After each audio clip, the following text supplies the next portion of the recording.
Hi besties, welcome to the part 3 of this tutorial where I will take you through the process of how I stitch all the past stampings together and the materials that were not listed that we use for this tutorial. And if this tutorial is what you're interested in, please keep on watching.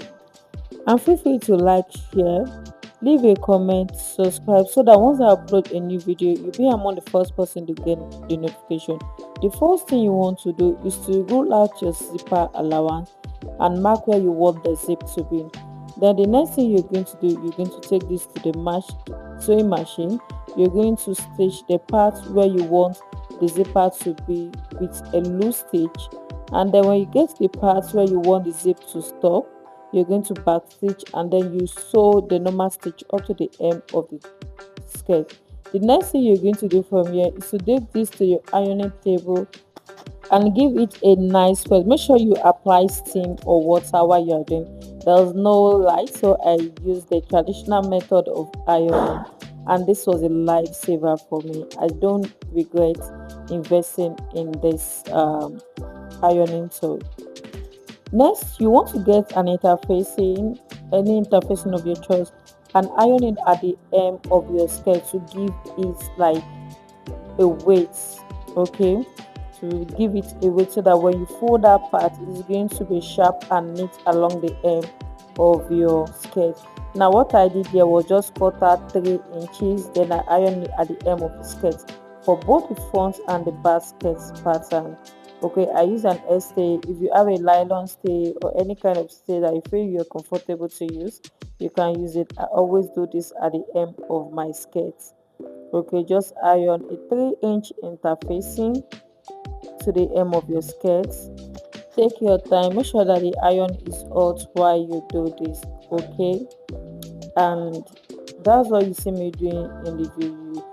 I did not, while using this traditional iron, I did not place the iron directly on the cloth because I don't want it to burn the cloth. Sometimes this iron tends to be very hot, so take your time.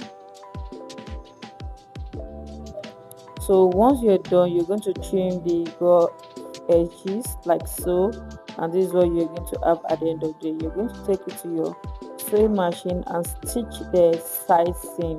I added 1.5 inch seam allowance. You can add one to your own, you can add half inch to your own if you want. I'm working with a 1.5 inch seam allowance, so I'm going to sew from the waist up to the hem. I repeat the same thing on the other side, and then I'm going to add my zipper. Once I'm done, I will take this to the iron table, and I'm also going to give it a very good nice press.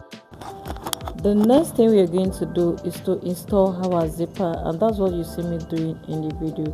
Once I was done installing the zipper, I put on the skirt to check if there's any fitting problem, and once I was sure that there was no, I took it back to the machine and sewed the lining the same way I sewed the skirt. Once you're done installing the zip, the next thing you want to do, you want to pull the zipper down so that you'll be able to sew the lining to the waistline of the skirt. Now you're just going to sew on an 1/2 inch seam allowance. You sew all through, and that's what you see me doing in the video.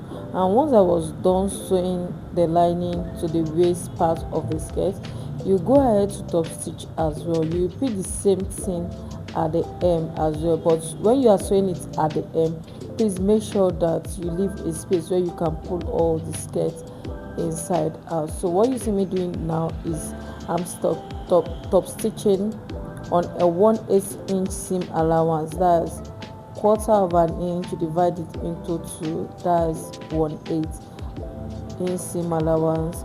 So the next thing you want to do from here, you're going to repeat the same thing at the you can either top stitch the way you did on the waistline or you don't. Okay, I'm just like concealing the zipper part of the skirt like so, like the way you see me doing in the video. Just go ahead and stitch down the lining to the zipper part like this, flip it out, and this is how neat it will be on the inside. Next, you want to go ahead and stitch the hem of the skirt. You can see the way I flipped the seam inside out. Then I'm going to stitch on an half-inch seam allowance, and make sure you leave an opening where you'll be able to pull your skirt inside out, so that the seam will be on the inside of the skirt. So keep on stitching, and please leave an opening that is like up to 5 inches. You can either hand stitch the opening with an invisible stitch or use an hemming gum to conceal that part. I would advise an invisible zip. I believe the hemming gum, for me, the hemming gum is always the lazy man method. Okay, now go ahead and stitch your skirts on a half-inch seam allowance, and make sure that the lining is shorter than the skirt by 1 inch. If your hem allowance is 1.5 inch, the hem allowance for the lining is going to be an half inch. That is an half inch, 1 inch shorter than the main fabric. So when we flip in our skirt inside out, this is what it's going to look like. Now let's work on the upper part of the set. The first thing you want to do is to drop the pattern for your cup. Okay, now what I did is I just came in from the bust point, my bust radius plus half an inch, but at the center front I came down 1/8, and from the center front line I came in half an inch. Connect my lines, then cut out the pattern. We are going to use this pattern to cut out your wadding or your bra foam. Place it on the bra foam like this and cut it out. You're going to have a pair to work with for both sides. Repeat the same thing for the part that's going to be on the center front. So just pin it down and then go ahead to cut it out. After you are done with this, you're going to come in with your hemming web. If you have hemming gum, use hemming gum. If you don't have an hemming web, you're going to cut the pattern again the same way you cut it on the bra foam. Okay, and you're going to repeat the same thing again at the side that's going to be at the center front. Then you're going to bring in your pattern. After you have interfaced it, place the cup half inch away from the seam, and then you go take this to your ironing table and give it a nice press. Repeat the same thing from the center front as well. This is where you're going to have half inch away from the seam. Then you are going to use the iron to glue it to the lining. Don't place this on the main fabric, place it on the lining. Okay, and once you are done, you're going to trim the rough edges off. Okay, and then we're going to take this to our sewing machine and we're going to stitch the bra foam to the lining piece. See the bra foam to the lining piece, because if you don't do that and you wash your clothes, it might actually pull off. Okay, and this is what you're going to have after cutting out the pattern. Then you're going to take this to your sewing machine.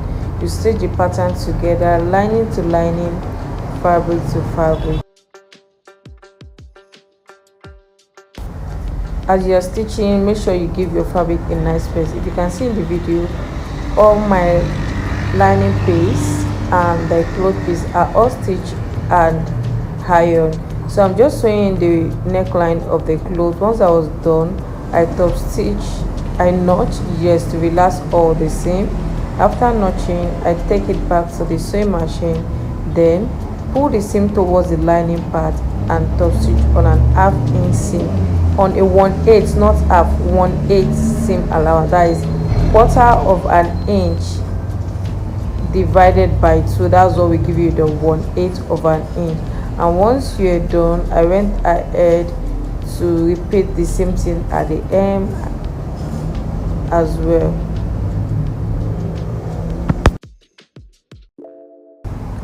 While you sew the seam, please remember at the hem, leave an opening that is 5 inches wide. This is where you're going to pull the whole thing inside out. And once you are done, you're going to take this to your ironing table, give it a nice press, and this is how the piece looks on me. I hope you enjoyed the video. If you do, give it a nice thumb up, like and share, and don't forget to follow us on all of our social media platforms, both on Facebook, Instagram, TikTok. YouTube and Snapchat. Thanks.